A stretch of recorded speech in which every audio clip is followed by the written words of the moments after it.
Con el término verdugo identificamos tradicionalmente al ejecutor de las sentencias de muerte, de las condenas capitales. En la iconografía clásica, el verdugo es ese personaje, a veces con el torso desnudo, pero siempre con una capucha negra en la cabeza. Una precaución, se decía en la antigüedad, para que el condenado a muerte no pudiera ver el rostro del hombre que le quitaría la vida, y tal vez lanzarle una maldición, o bien, una vez llegado al más allá, susurrar su nombre para que fuera condenado para siempre. Claro, son supersticiones, pero durante mucho tiempo la razón humana estuvo nublada por las supersticiones. Y así, la capucha negra del verdugo permaneció en el imaginario colectivo. Pero verdugo también es un apodo que históricamente se le da a personajes oscuros, personajes que dedican su existencia al asesinato, la tortura y el homicidio en masa. Los verdugos son personajes oscuros. Son personajes que a veces son vistos como monstruos con apariencia humana. Monstruos que, sin embargo, cuando llega el momento de pagar la cuenta por lo que han hecho, no quieren pagar y tratan de evadir la justicia, conscientes de haber cometido precisamente monstruosidades. A veces, la vida de todas formas les presenta la cuenta de alguna manera. Otras veces los deja libres por demasiado tiempo y esa cuenta se paga solo al final. Es el caso de un hombre de muchos nombres, un hombre que durante un tiempo se hace llamar Altman, pero ese no es su verdadero nombre. Un hombre que durante mucho tiempo de su vida vivió en Sudamérica, haciendo de todo, escondiéndose de un pasado muy oscuro, pero presentándose como un personaje aún muy misterioso. Manos siempre manchadas de sangre. Un hombre que solo en la fase final de su existencia fue llamado a rendir cuentas por lo que hizo, y que, a pesar de estar frente a un tribunal, seguía burlándose de la justicia, buscando de todas las formas posibles evadir la justicia. Hasta que, como ya dijimos, la historia y la vida le pasaron la factura que tenía que pagar. Un hombre llamado Nicolaus Klaus Barbier.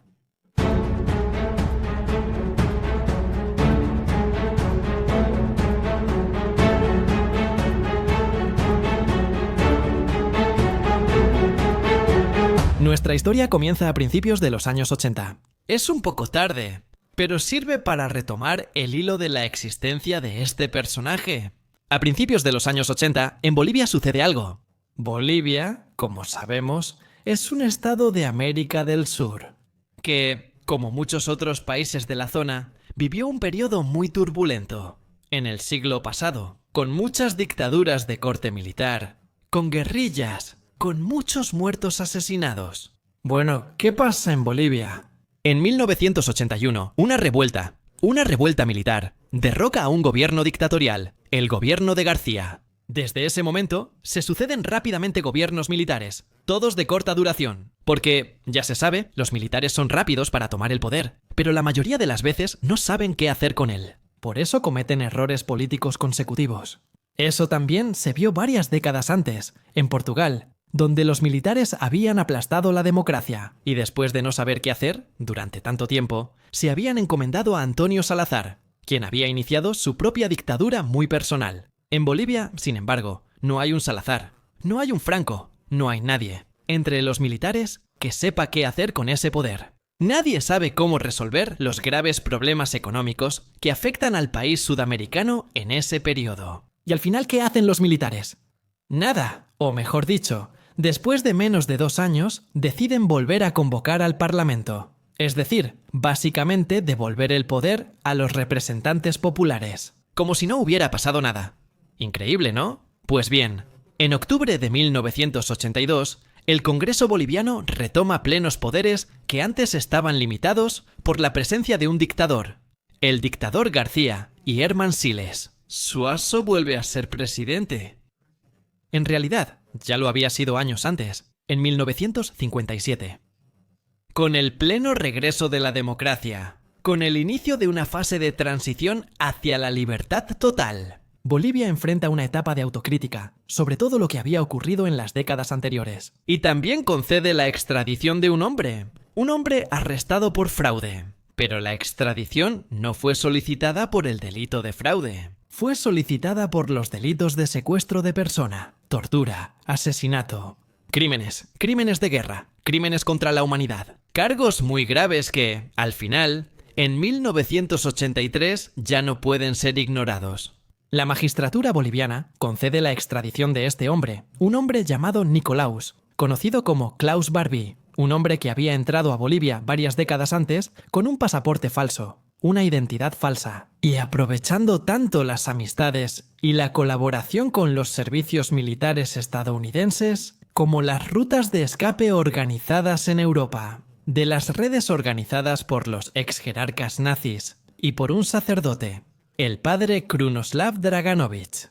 Ya hemos hablado de esto en un video especial que les invito a volver a ver. Si no lo conocen, el padre Draganovich fue uno de los criminales de guerra Ustasha, miembro del régimen de Ante Pavelić, que facilitó la fuga a Sudamérica de cientos de criminales, nazis de guerra y criminales contra la humanidad, protegiéndolos de los tribunales y de la justicia de la posguerra. Klaus Barbie estuvo prófugo durante décadas antes de su extradición, huyendo desde 1951. De hecho, incluso antes, si quieres. Mucho antes, en 1945, Klaus Barbie se ocultaba en Asia, donde una red de ex-nazis ya estaba establecida, y luego colaboró con el contraespionaje militar estadounidense, el Counterintelligence Corps. Luego evolucionó y cambió de nombre en ese periodo. Pero ¿por qué los estadounidenses aceptaron la propuesta de un nazi fugitivo y de sus amigos?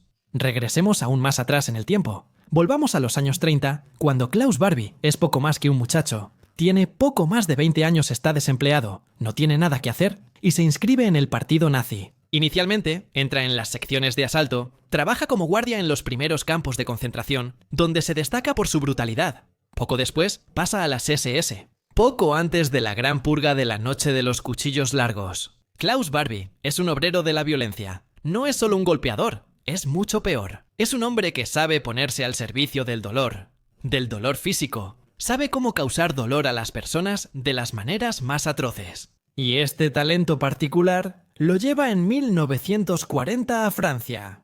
Francia es ocupada en gran parte por el ejército alemán. En la primavera y principios del verano de 1940. Y a partir de ese verano, Klaus Barbie se encuentra en Lyon, en lo que es la Francia de Vichy, el régimen colaboracionista de Pétain.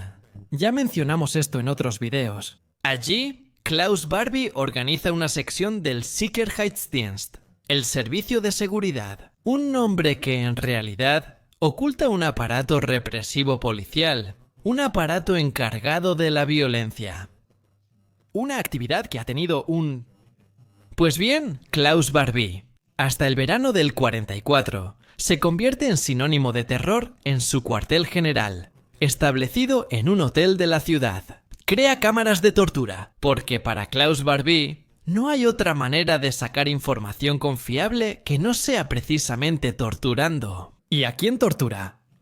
Klaus Barbie tiene un método realmente espeluznante para elegir a sus víctimas. Sus patrullas pasan por las calles, capturan, digamos, al primero que pasa, lo arrestan y lo llevan al cuartel general de la Servicio de Seguridad en Lyon. Lo ponen en manos de Klaus Barbie y su equipo, que desde ese momento recurren a las peores torturas. Arrancan las uñas de las manos y los pies, golpean en las articulaciones, experimentan el waterboarding, la congelación, los latigazos con cables eléctricos o incluso con los propios electrodos, hasta que el prisionero no diga basta. Hasta que no diga todo lo que sabe.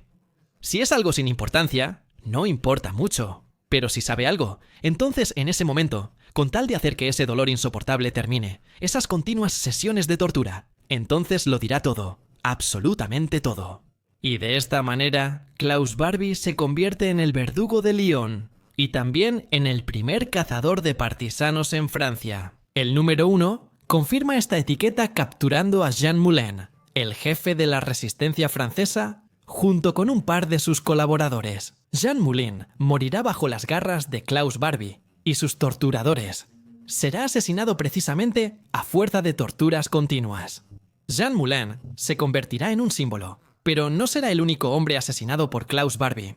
Se contarán por cientos, Barbie también ordena ahorcamientos. Permite que la división Panzerreich lleve a cabo masacres enteras de prisioneros. Es un verdugo, pero no es un gran detective.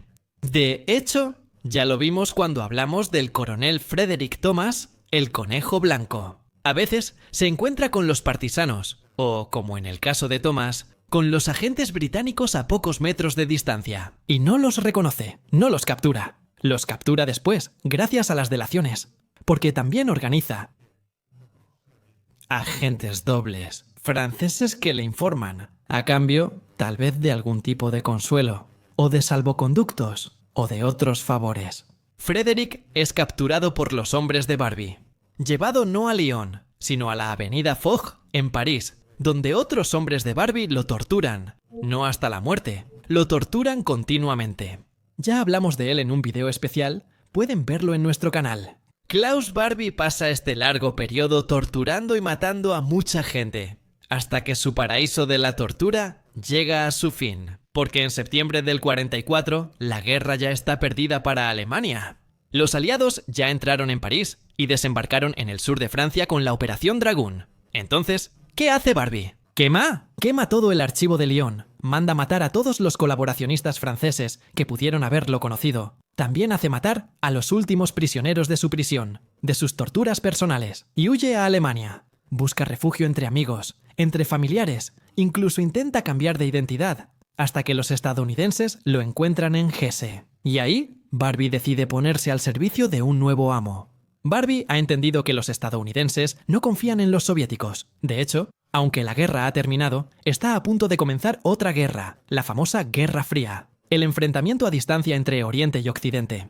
Una guerra en la que hombres como Barbie pueden ser de cierta utilidad.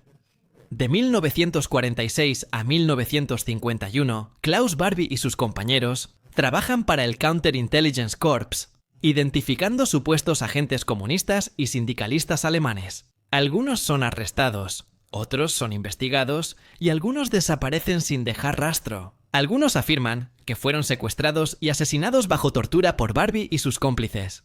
Mientras tanto, los franceses, que sí son aliados de los estadounidenses, pero no olvidan todo lo que sucedió durante la guerra. Empiezan a investigar a Klaus Barbie, que aparece con su nombre en una larguísima lista de buscados. Es una lista interminable que incluye a Jay Larkin, Martin Bormann. Se supo después que había muerto. Berlín.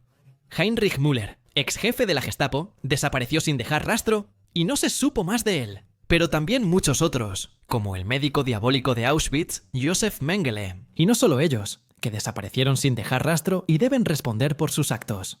En esa larga lista también está el nombre de Barbie, que en 1951 fue descartado por el Counterintelligence Corps, que considera que ya no es necesario recurrir a esa mano de obra de bajo nivel. A partir de ese momento, Barbie es un hombre fugitivo. ¿Y cómo huye Barbie? ¿A dónde huye? Huye por Baviera, donde ya había llevado a su familia, protegida por estadounidenses, Austria e Italia.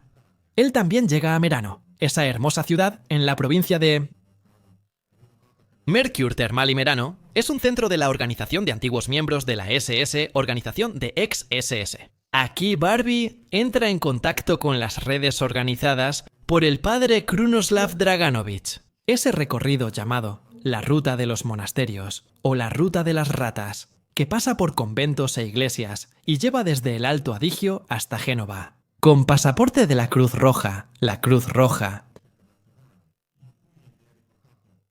Su nombre de Klaus Altmann, Klaus Barbie, se embarca hacia Argentina. Consigo, además del pasaporte de la Cruz Roja, lleva 2 documentos más. Una carta de acompañamiento firmada por el propio padre Draganovich, quien primero lo hizo pasar por Italia y luego le consiguió el boleto de viaje. Y un documento firmado por un guardián de la comunidad, el padre Roque Romau. Pues bien, con estos documentos Altmann, o mejor dicho Barbie, solicita la entrada a Bolivia, la cual le es concedida. Tanto es así que el 16 de marzo del 51, Barbie se embarca en Génova en un vapor, el Corrientes, y parte hacia Buenos Aires. Desde Argentina pasa a Bolivia, donde llega en el 55 y 2 años después adquiere la ciudadanía boliviana, siempre con ese nombre falso, Klaus Altmann. Además, se hace pasar por mecánico, originario de Brasov, una gran ciudad de Rumania que durante la guerra albergaba una fuerte comunidad alemana. Obviamente, todo es mentira, todo es inventado.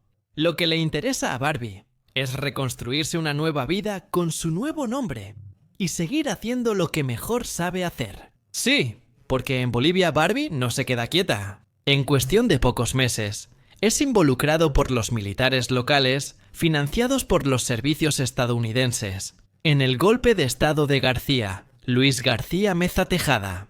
Y es él quien lleva a cabo todo lo que pueda ser de ayuda para el nuevo régimen. Un régimen que se basa fundamentalmente en dos pilares. El primero es el narcotráfico. Bolivia produce cocaína, hojas de coca que luego se transforman y se comercializan en el mercado de estupefacientes y que sirven para sostener el esfuerzo bélico del régimen.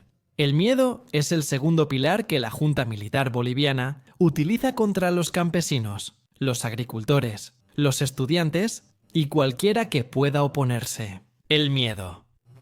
Un miedo loco, un miedo que es impulsado por gente como Cross Barbie, alias Altman, que trabaja con los peores dictadores, con García, con Ortuño, con todos los generales bolivianos que se suceden uno tras otro. García regresa al poder más tarde, liderando el país. ¿Y qué hace Barbie por ellos? Por un lado, participa en el contrabando, participa a su manera, monta una actividad comercial y luego se hace nombrar presidente de la Compañía Estatal de Navegación, la Transmarítima. Con esa, Barbie inicia una gran operación de tráfico, no solo de drogas, sino también de armas. Y por lo demás, se encarga de eliminar a todos los personajes incómodos. Se dice que el mismo Barbie está involucrado en la caza de Ernesto Che Guevara, el revolucionario argentino que había sido símbolo de la Revolución cubana y que se había trasladado a Bolivia para intentar incitar a la población a rebelarse contra los militares. Parece que también está la huella de Barbie, sus huellas digitales claramente presentes en la captura y muerte de Che Guevara en La Higuera, en 1967. Lo que sí es seguro es que hay rastros y huellas digitales reales, no figuradas de Barbie, sobre la captura y la muerte por tortura de Monika Hertel, una chica alemana, una chica que también era hija de un alemán expatriado por motivos bélicos. El padre era un camarógrafo muy ligado al régimen nazi y temía tener que pagar un precio alto, aunque no estaba materialmente involucrado en las barbaridades del régimen. Monika Hertel había estado yendo y viniendo entre Bolivia y Alemania Occidental, promoviendo la idea de la revolución. Monika Hertel, ella conocía a Klaus Altman, alias Barbie. Lo llamaba tío Klaus, y ese tío decidió secuestrar a Monika Hertel y matarla. Matarla con feroces torturas y brutalidades tan atroces que no podemos describir por respeto a la víctima. Los detalles. La culpa de Monika Hertel fue haber matado en 1971 en Hamburgo, con 3 disparos de pistola, Roberto Quintanilla, quien había dirigido el comando asesino que rastreó y mató a Ernesto Che Guevara, el hombre que apareció en esa famosa fotografía junto al cadáver de Guevara. Por eso Monika Hertel debía morir. Barbie se encargó de encontrarla, atraerla a una trampa y matarla. Y a pesar de que el padre de Monika supo de la desaparición de su hija, el tío Klaus negó hasta el final no solo estar involucrado en la desaparición, sino también saber dónde estaba enterrada. Un monstruo y verdugo, Klaus Barbie, del que nunca se perdieron las pistas. Un verdugo que la justicia francesa seguía buscando, a pesar de que había obstáculos de varios tipos por parte de Bolivia, pero también de Estados Unidos. Un verdugo buscado también por la justicia alemana, por la Comisión Z de Duisburgo, por el fiscal general de Múnich y por una pareja de cazadores de nazis. Los esposos Klausfeld, Tercer Rúmeno y Beate, su esposa alemana, que a principios de 1972 finalmente localizaron a Klaus Barbie en Bolivia. También descubrieron su seudónimo Altman, y con ese voluminoso expediente sobre sus hombros, presentaron una solicitud de extradición al gobierno boliviano. Simplemente se encogió de hombros. Era muy útil. Klaus Barbie Estaba haciendo el trabajo sucio. Estaba haciendo lo que después harían los torturadores de Augusto Pinochet en Chile o los de Videla y Galtieri en Argentina. Estaba haciendo limpieza, según los militares bolivianos. Estaba haciendo un trabajo que nadie más habría querido hacer. Barbie, mientras tanto, se sentía seguro. Incluso se podían dar entrevistas a la prensa. En una concedida al periódico brasileño Estado do Brasil, llegó incluso a afirmar que él, Klaus Allman, en realidad era Klaus Barbie. Dijo: «Total, ya no tengo nada que perder. De todos modos, aquí estoy bien». Incluso llegó a decir después que estaba orgulloso de lo que había hecho durante la guerra, que al final Francia debería agradecerle, no perseguirlo. Según Barbie, si él no se hubiera desempeñado como verdugo, arrestando, torturando y matando a persona tras persona, Francia se habría convertido en una república marxista, o incluso un satélite de la Unión de Repúblicas Socialistas Soviéticas. Es curioso cómo los criminales de guerra a veces manipulan la realidad y la historia para su propio beneficio. Sigamos adelante. Como dijimos, en 1981, las cosas cambian en Bolivia. Barbie es arrestado por una estafa. Admite que ya no le queda nada. Su hijo Klaus murió en un accidente y su esposa de cáncer. Ya vivió su vida. Aún no cumple 70 años, pero no se arrepiente de nada. En 1983, como se mencionó, Barbie es extraditado a Francia. Sobre él pesan varias acusaciones. Masacres de rehenes, arresto y tortura de personas inocentes, redadas, represalias, deportaciones tanto de partisanos franceses como de judíos, fusilamiento de rehenes y prisioneros, la muerte de Jean Moulin, el arresto y la brutal tortura contra el conejo blanco. Tío Tomás, hay de todo en su expediente. Entre otras cosas, se descubre que el FBI, la CIA e incluso el Departamento de Justicia de Estados Unidos tienen extensos expedientes sobre él. Cientos de páginas que confirman cómo, en Washington, sabían perfectamente dónde se encontraba Klaus Barbie y qué estaba haciendo, qué había hecho durante la guerra y qué había hecho después. Para estadounidenses y bolivianos, es un verdadero escándalo. Klaus Barbie es extraditado a Francia. Enfrenta el juicio de manera desafiante. Se niega a ser llamado por su verdadero nombre. Dice llamarse Klaus Allman. Dice que no es culpable, que la extradición fue ilegal, que en el fondo él era ciudadano boliviano. Esta afirmación era cierta. Había obtenido la ciudadanía hacía años. Al final, afirmó que ante todas esas acusaciones monstruosas, no tenía nada que decir. Varias acusaciones contra Barbie fueron desestimadas en el juicio, debido a una ley promulgada para proteger a ciertas categorías de personas que se habían visto involucradas en los hechos de la Francia de Vichy o de la Argelia francesa. El abogado de Barbie, asignado de oficio, Jacques Berge, quien además era un exmilitante comunista, afirmó de manera polémica que las acciones de su defendido no habían sido peores que las cometidas por las potencias coloniales. Un poco en todo el mundo. Curioso Klaus Barbie. Al final fue defendido, el nazi, por un excomunista, quizás ironías de la historia. Barbie mismo, antes de la condena, llegó a decir: ¿cuándo? ¿Cuándo estaré ante Dios? Entonces será declarado inocente. Qué curioso. ¿Quién sabe si Dios realmente lo juzgó así? La justicia humana declaró culpable a Klaus Barbie y lo condenó a cadena perpetua por crímenes contra la humanidad. Klaus Barbie murió 4 años después de la condena, el 25 de septiembre de 1991 en prisión por leucemia que contrajo algunos años antes. Todavía no había cumplido 78 años. 78 años que en su mayor parte estuvieron marcados por la violencia, marcados por la sangre. La sangre inocente, la sangre de niños, trabajadores, judíos, partisanos, espías, soldados comunes, guerrilleros, de Ernesto Che Guevara, de Mónica Hertel, la sangre de tantas personas. Entonces uno se pregunta, ¿es posible perdonar? ¿Puede existir el perdón para figuras tan oscuras que han dedicado su vida a la violencia, a la opresión, al asesinato, a la tortura, a la negación de cualquier principio humano? Yo no puedo dar una respuesta. Les dejo a ustedes esta interrogante. Y cuando escuchan hablar de torturas brutales, tal vez por parte de quienes las han sufrido y han logrado sobrevivir, piensen que a veces nuestra naturaleza humana puede sacar lo peor. Puede sacar realmente al monstruo que puede esconderse en cualquiera de nosotros. Piénsenlo bien.